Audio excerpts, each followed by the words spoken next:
Stellenbosch is a magnificent town. I think one of the more known facts about Stellenbosch is that it's a wine town, number one, and secondly that it's a student town.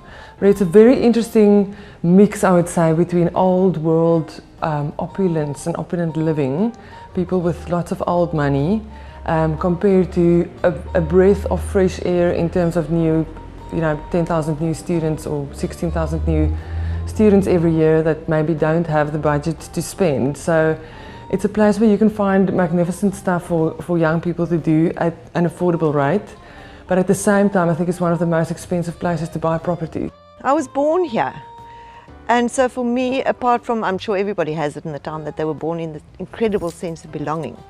But for me, Stellenbosch has so many things that it offers. Most importantly, it's mountains for me. It's the most special part of Stellenbosch to me. I can stand anywhere in any street, walk anywhere, be at anybody's home, and I look up and I can find a mountain. And they've been there forever, so they know stuff and they make me feel like I belong here. Stellenbosch was founded by Simon van der Stel, and they say that he was married to Maria Bosch, so that's where the name Stellenbosch came from. Stellenbosch is just one of the oldest historical villages, if you can call it a village. Yeah, and it has a very rich history of culture.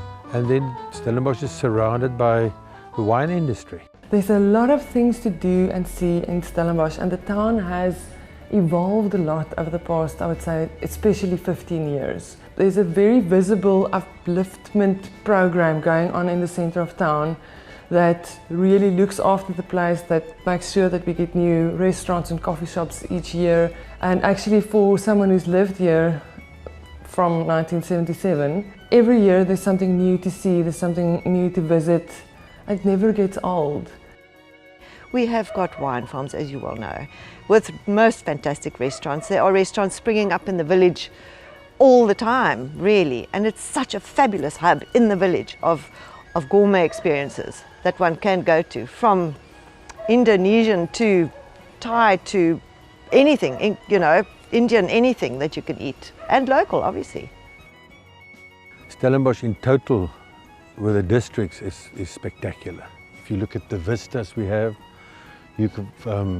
Cape Town is in close proximity, whether you can go to theatre or the beautiful beaches. So centrally situated in the Western Cape that from Stellenbosch you are within 20 to 25 minutes from wherever you want to be, whether it's entertainment or relaxation or just beauty.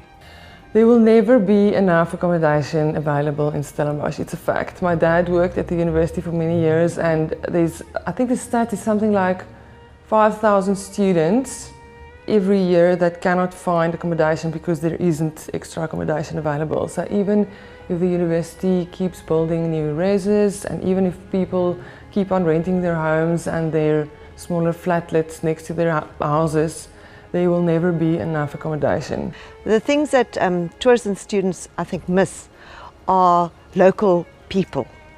They tend to go to the centre of the village and go to the restaurants and see the beautiful buildings and admire the village, but they miss the local people. And I think if they had more exposure to that, if we had more people that get involved in that, it would maybe make for a more worthwhile visit. If you've been traveling for a long time and you drive back into Stellenbosch and you drive up into Dorp Street, it's a feeling of, this is really where my roots lie. And the architecture of the most beautiful old buildings, and Stellenbosch has a deep sense of home to me.